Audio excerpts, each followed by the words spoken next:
दोस्तों नमस्कार। कानूनी बात बताने वाले मेरे YouTube चैनल में आपका स्वागत है। आज का विषय दोहरा कराधान, डबल टैक्सेशन। अब सिद्धांत रूप में अगर सोचा जाए तो संयुक्त राज्य अमेरिका में उनके नागरिक को अपनी विश्वव्यापी आयकर पर उत्तरदायित्व रहता है, उनको कर भरना पड़ता है। इसका परिणाम दोहरा कर दायित्व होता है। यानी अमेरिका का अगर नागरिक है, उसने भारत में कुछ कमाई की है तो भारत देश में भी उसको कर भरना पड़ता है, और बाद में अगर उसने उधर दिखाया, वो दिखाना पड़ता है कि मैंने भारत में मेरे इतना इतना कमाई की है, तो उसके ऊपर वहां भी उसको टैक्स पड़ता है और डबल टैक्सेशन हो जाता है। दोहरा कराधान एक ही आय के स्रोत पर दो बार कर चुकाना को संदर्भित करता है।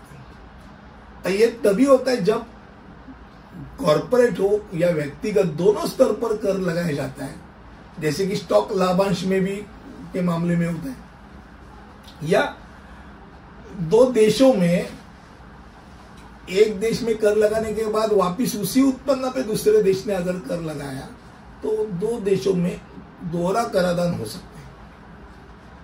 अब एक ही आय में आयकर के मामले में अगर मान लो संपत्ति पूंजी के मामले में या वित्तीय लेन देन यानी जीएसटी के मामले में दो या अधिक अधिकार क्षेत्र द्वारा कर लगाया जा सकता होता है।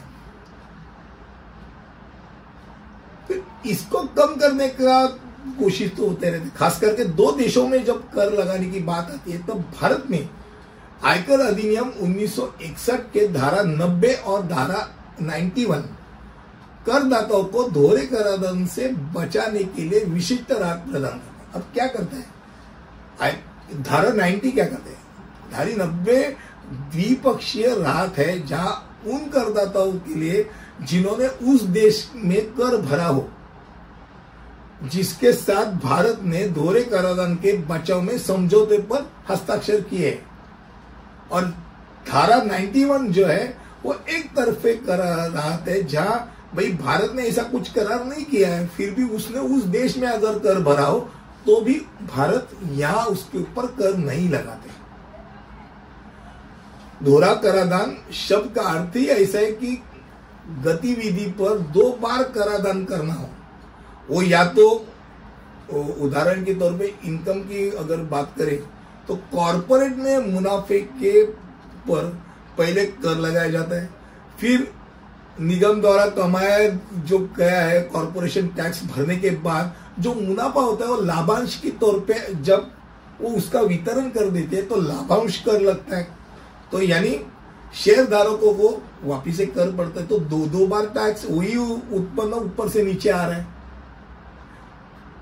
ये एक तरफ का मामला हो गया कि जहां एक और दूसरा ओवरलैप हो जाते हैं, और या तो दो देशों में हो जाता है या दो स्टेट में हो जाता है। यहां भी भर दिया, बाद में आके उधर जारी किया तो उधर भी भर दिया। अब लेन देन या पूंजी पर, वस्तु पर दो से अधिक राज्य में तभी लगाया जाता है जब अलग अलग व्यक्तियों के हाथों में वो होता है।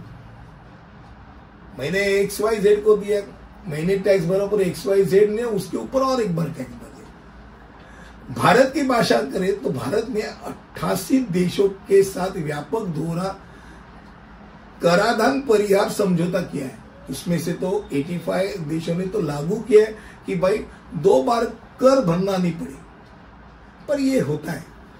खास करके मैंने जब पहले ही बता दिया कि अमेरिकी से जो खास करके वाकिफ है जो रहते हैं, वो लोग नहीं चाहते कि मैं भारत में मेरी संपत्ति का कुछ आय हो। वो बोले नहीं चाहिए हमको। और भाई उधर अगर मैंने संपत्ति है करके बताई और मैं उत्पन्न है करके बताऊं तो उधर में तो पड़ेगा, और मेरे को अमेरिका में डॉलर में इधर वापस टैक्स भरना पड़ेगा। मेरे को नहीं चाहिए। ऐसे बहुत बार मेरे सामने से देखे, विल करते समय नहीं उनको मत कुछ, हमको कुछ मत दो करके बोलते हैं अपने माँ पिता को। तो ठीक है, आज का विषय यही था, दोहरा कराधान, डबल टैक्सेशन। अगले वीडियो में ऐसे ही कुछ लेकर आऊंगा, तब तक मैं यही रुकता हूं। धन्यवाद।